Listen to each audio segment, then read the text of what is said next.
Right. So we developed this scan to go along with it, and it works great. It will supply you with every symbol that you scan that's ready for you to take a look at. Right, and that is a pretty unique feature. Their scanner is very powerful and fast, and a lot of people are asking about that, so there's a lot of interest in that. So I'll leave those questions alone because I know you're going to get to that. The other one that's coming up a lot is they see the volume indicator at the bottom, and they're wondering if you could talk about that. I intended to, and let me do this. I'll talk about the volume indicator first because it'll only take me a couple of minutes. And then I'm going to go straight into the scan coverage. We'll talk about, incidentally, all this information is in the manual on how to set the scans up. But I'll actually walk through setting up the scan, and you'll see just how easy it is. After that, we'll cover the alert functions, which is also a very important part of the platform, the study. I like it. Like if I'm going to the grocery store or something, I just set me an alert, and I'm only 20 minutes away from my computer when I'm at the grocery store. That gives me plenty of time to come back and trade these longer time charts. I think it's great, and one of the reasons that I went to longer time periods is so I could get away from my computer. I'm too old to sit in front of that screen. There was a time when I traded nothing but futures. And, I tore up the ES, but I was stuck to the screen like glue. And I thought there's more to life than this. The money was great. I was making fantastic money, but I just didn't feel like it was worth it, just be stuck to that screen all day. That time of my life is past. And, well, I'll share this. I am 72 years old, so I don't have as many years left as you young folks do. And I want to enjoy them. So anyway, let me talk about the volume study, and we'll go from there. This is a real simple little volume study, which I had to twist his arm a little bit, but Dr. Burns has agreed to throw it in with the TD Visualized Trader. It's a very simple volume study. There's really nothing all that sophisticated about it, and you will have it if you have the study. You will have it. The volume bars are red and green, and that does not indicate whether it's up volume or down volume. It indicates something that is more important to me than whether it's up volume or down volume, but which way is volume going? And the green bar indicates, now I'm on the shorter chart, the longer chart, the chart on the left. I know it's hard to tell sometimes because the crosshairs are on every chart, but I'll just tell you, I'm on the chart on the left, and I have the cursor on the top of a green volume bar, which indicates that the volume here is higher than the preceding bar. And of course it goes green, green, green, because they're taller, taller, taller, and we say, well, I could just look at it and see that it's a taller bar. Yes, you could, but it's just a whole lot faster if it's colored for you. And they're colored red when the volume is going down. I like to buy on green bars. Well, I like to sell on green bars too if that's what's promoting the price action, because price is driven by volume. It's kind of like gasoline in an automobile. Without gasoline, you can eventually slow down, and your progress will be impeded or stopped altogether. Well, the same thing is true with pricing, and you can match it up. You can see that when you have good volume bars, things are really whipping along. For instance, look at this candlestick here with the big long tail. It's really being driven up by the bulls. We had basically a harami shape, and we got into this kind of little spinning top here, and then we ran in this where the bulls got hold of it, and then a little doji here, and messed around with it. But look what happened to volume. Volume start tapering off, and look what happened to price movement. It started going sideways. So it really shows you that volume pushes price. There's another little line on here, and this is the average volume. I like to see my volume green and over the average. It doesn't have to be that way, but that just gives me extra confirmation that this will likely be a good trade. Okay, let's get on to these scans. In the morning, I come in, wait till the market to crank up, and then I'll watch for my symbols to start populating here. This is the dynamic watch list. It changes during the day. Once you set it up, you never have to touch it again. It's not a watch list, so we'll turn it off. Now, I'm going to show you how to set up a scan, and maybe you'll kind of get a better idea. There's a tab up top says Scan. We click on that. This is a stock hacker. You can do options hacker, spread book, but we're doing a stock hacker now. And you make your selection about what you want to scan. But what I'm going to do is I'm going to, oh, I forgot about this little bar. It always gets in my way. Got to get it out of the way some kind of way. How did I do this? This is how I did it. I think, yeah. That's the little bar for the webinar. It just gets in the wrong place sometimes. I find that amazing that it blocks my vision of the chart, but it doesn't block your vision. That's kind of strange. I go over here and it says load scan query, but I'm going to create a new one. All right? And we're going to put right up here, we're going to give it a name. We're going to call it the Webinar Bullish Scan. And I want this, well, I have a choice. Choose what I want. I can scan all symbols, I can scan all stocks, indices, futures, funds, whatever. And it goes further, because if you break it down and you want to get even more specific about it, you can go to these areas, which, like, for instance, optionable, I'll use that. I'll use that optionable securities. You see up here, I have used it on the scans, because I just think it's, when I'm trading stocks, I just rather buy those that are optionable. And see, here it is right here, all optionable. So we make a choice of what we want. Well, in this case, I'm going to do it different because I'm building it for you. And I'm going to put all symbols, and we will just clear this filter, not putting anything there. And up here, I'm going to just take, these are called a stock filter. See, I'll do that. It adds another stock filter. See where I did that? Keeps adding these stock filters. Well, I certainly don't need that many, and I'm just going to take them out. I'm only going to use one, and that one is going to be, well, I don't want to use volume because after hours we don't have any volume. So what I'll do in here is I will put a price. Okay, I want my, where's last? It's in here somewhere. Okay, that's the wrong one. Low, low, low, low, low. There we go. I don't want to buy anything too cheap, so I want the minimum of $5, and I don't want to spend too much, so I'm going to put the maximum $80. That way I don't get none in $300. This thing's in the way again.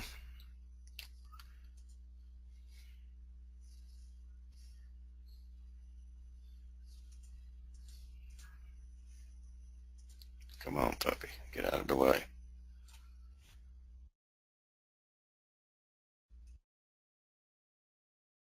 Okay, here we go.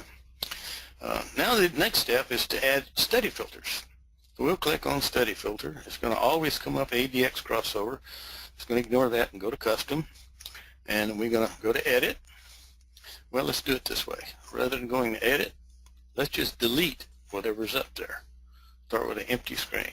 And then we go to select condition. We go here, and I said I want to do a study, so I'm going to click on the study. I clicked it too many times. Clicked on the study, that's what I'm looking for. Now I click on this top arrow, scroll all the way down, and you come to an area called user-defined studies.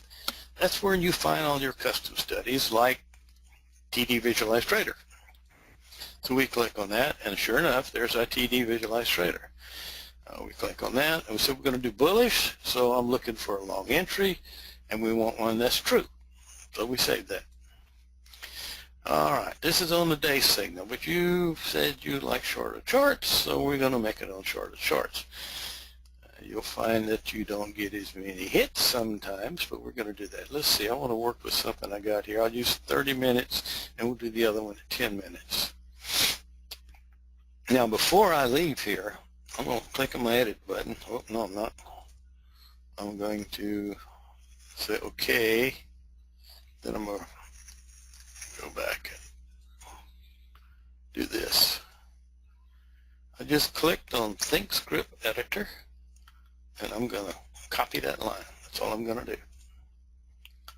You can go back and do it the way I did the first time, but I'm just showing you a shortcut. I just do this, I do that, I delete it. Now I delete it, click on Think Script Editor, and I paste it, and I change this to 10 minutes, and scan set up. So we say save, and here it is, webinar bullet scan, and then we scan.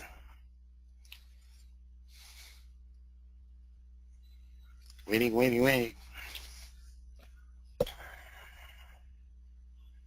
While we're waiting, I'm going to go down here, and I'm going to make a watch list. And that watch list is going to be, you go to personal. I know it's in there because I saved it. There it is. And there it is.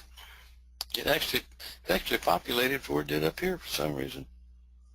Kind of interesting. There it is, caught up. Now, you just leave this here, and it's going to change as the things change. And let's look at some charts and see what it looks like.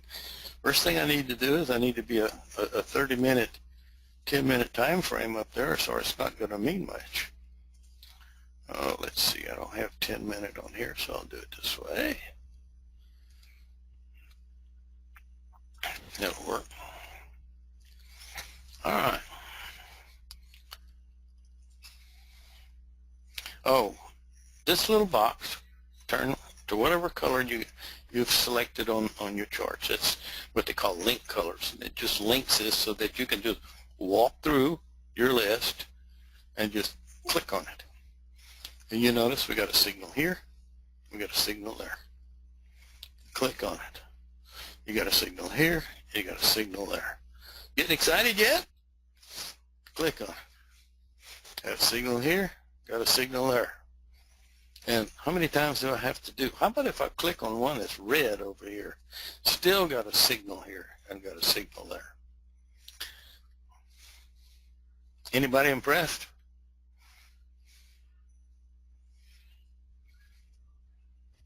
No comment?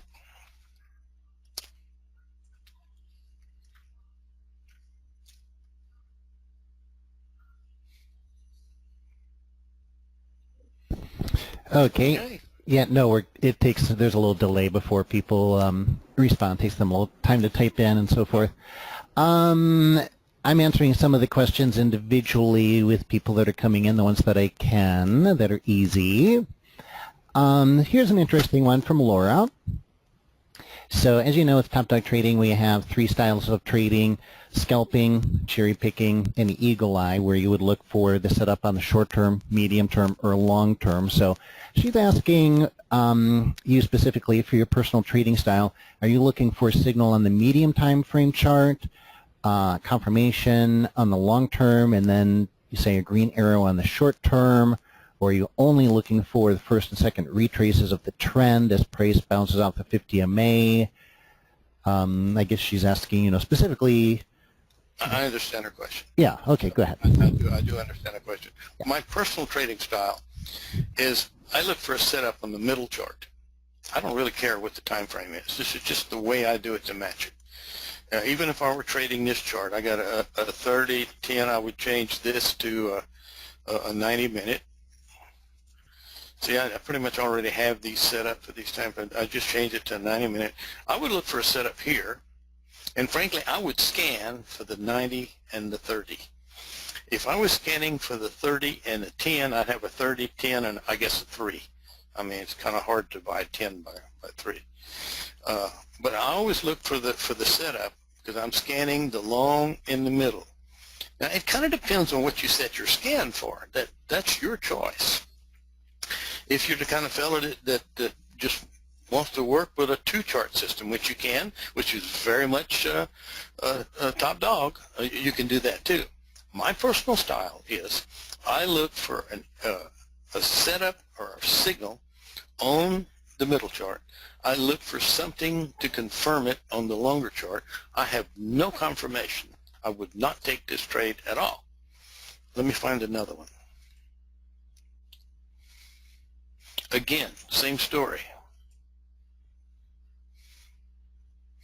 Now, things are a little bit different. I have a signal here and a confirmation here. Would I take this trade or not? Well, frankly, I would have rather taken this trade down here, and I would have gotten that signal. This happens to be on a different day, or is it? No, it's the same day. This one I would have received this morning. It is a retrace. I mean, it's a recovery from a retrace. It's almost ideal. It's crossing the 50. I don't necessarily look for that.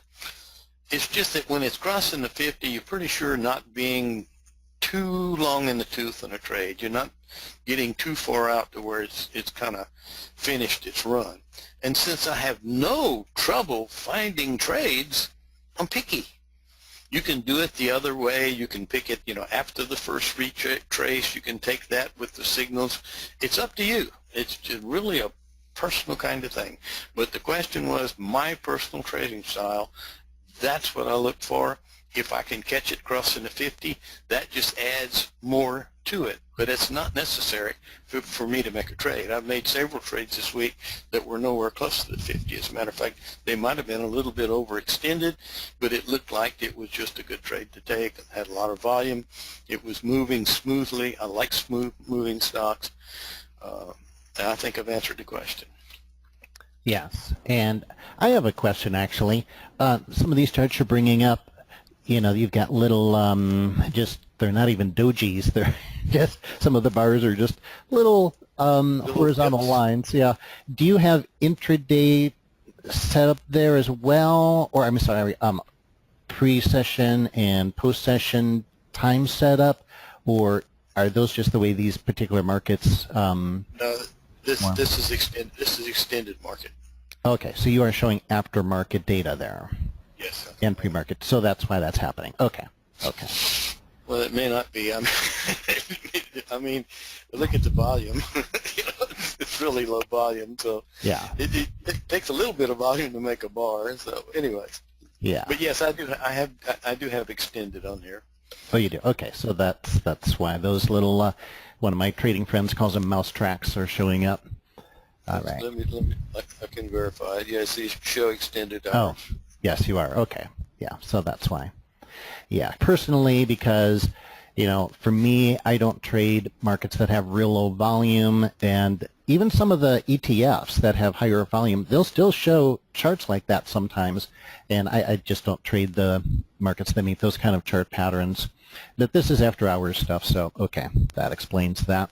Another question that's come in from a number of people is asking about exits. How do you determine your price targets and your exits?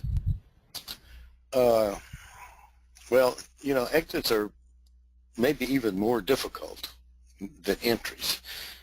I actually tried building a study for exits, and it wasn't successful. The reason it was is you have to be a little bit flexible with the exits. I basically built some rules to determine when price is starting to change direction. Sometimes it'll actually give you a red signal. Well, before that, I look for two significant mark bars. And for instance, right here, these are two significantly marked bars, and have lost all the volume, and it's coming down. Had I been in this trade right here, I would have exited on this second red candle. It's not always the right thing to do, but it's very rare when I'm in profit. It's very rare that it's a bad thing to do because I got my profit. And the beautiful thing about it, I can always get back in, which I would have gotten back in here. So that's my philosophy. If I'm in profit, it looks like I'm losing momentum, get out. Another thing you'll have going for you is you can look at the colored boxes up here and you'll see that it's going against you. Now let me just throw a trade in there that's, I can't pick one off the list because all of those have been scanned in. Let's just put old, say, IBM in there, for instance. Well, I kind of expected this with the market like it is. But you can see here DAD is up. So one might question, if you're short, is this the time that you want to stay in or not? Well, that's a pretty good sized candle to the upside. The next candle is going to be telling. If it's a breakout over the top of the 50, I might be encouraged to get out, but I wouldn't be too quick. And the reason I wouldn't be too quick is we have a lot of these. But so what? Get out. You get another signal. Get back in. Why take a chance? I mean, if you're in profit, it's going against you. Get out. And then forget the 50. Forget that it's there. Just look at the price action here, and you got 3 red candles going down. Your volume has dropped off significantly. There's nothing to support the trade, either up or down. When the volume drops off, it's kind of a free fall. Just never know where it's going to go. A lot of times it goes into consolidation. But that's the way I do it. And whether it's the right way, I don't know. I don't know if there's a right or wrong way. I know that it keeps me from losing money, and it puts profit on the bottom line. So that's all I got to say. Yeah, you know, I've been around a lot of traders for decades because my dad was a trader, and even retired guys who are retired down are just, you know, multimillionaires. And so they're literally people I would call trading masters at this point. And the one thing that they consistently say is the aspect they never completely conquered in trading was exits. They never found the perfect way to exit, that it was always, you never were quite sure, you know, how far it's going to go. And so it ended up for most of them being a money management principle more than anything else. Yeah, certainly you can see certain things, you know, the odds are, okay, this is getting weak, or it's getting extended, or there's an exhaustion pattern. So, you know, there's certain patterns that give high probability that you're getting toward the end of a big move. But as far as mastering it, you know, for every single trade, you know, not even close. And that's pretty much where I am too. It's a matter of, as long as I'm making money at the end of the day, I'm happy. And so I take high probability exits. Now sometimes the market continues to go after I get out. And you know what? Psychologically, you just have to learn to deal with that and say, well, that's okay, because, hey, I still made a lot of money, so that's all right. And like you said earlier, which I loved, it's really a mantra of all the good traders I know, is there'll always be another trade. And so don't get too focused on any one. Now, here's a question that's come up from a number of people too in a couple different forms. And I'm focusing on the questions that are coming in from more than one person. And that is about, you know, can you add the indicators on here to see them if you want to, the stochastics, the mom and dad? The answer to that is yes, you absolutely can. You just go into your studies and you can add them, just like he's showing you right now. Now, the other thing that I will say about that, though, is that I'll say 2 things. Number one of my other students, who is also doing very well and uses Thinkorswim, a while back he gave me a present as a thank you, and that was he created some custom indicators, nothing like what Gary's done here, much more simple, but still very nice, where he took the stochastic and he took mom and dad and he color-coded them. So that, you know, when it's moving up, it turns green. When it's turning down, it turns red, that kind of stuff. And, of course, you can edit that to your personal preference. Anyway, I have those indicators for Thinkorswim, and he gave me permission to share those with anyone for free. So if you have Thinkorswim and you would like those indicators, feel free to just send me an email, barry@topdogtrading.com, and we'll send you those indicators. Again, they're nothing different other than just the stochastic and the MACD. That's all they are. And they're color-coded, and it comes with a little instruction on how to load them into Thinkorswim. Now, if you want to add those to what Gary's done here so you can see more, well, that's fine, and you might want to do that, and that might be fine. Now, I think personally there's a lot of power in taking them off of the charts and simplifying things. That's kind of the whole point, actually, of what Gary's done here, is to make things simple so you don't have to look at a lot of different things, try to interpret it, and instead, you know, it just minimizes the amount of information you have to digest. But hey, if you want to put them up there, try it both ways and see what works best for you. But anyway, You know just wanted to let everybody know those custom indicators are available. I'm not going to charge you for them, you know, and just send us an email and we'll email them over to you. You know what, Barry, I agree with you 100% about the idea is to try to get rid of those for the simplicity. However, I understand that person's question. After I created the studies, I still had those stochastic and MACD on the bottom, and what it is I hadn't had time to build confidence in the study. Once I start trading it and I realized that I didn't need those other indicators, then I took them off. But yeah, I get it. I really understand that, you know, once you get used to them, it's kind of hard just to turn your back on them. You kind of like have to do it in stages, and that's what I did, and if that's what you have to do, so be it. But I think once you get there, I think you'll never look back. You'll never worry about those again.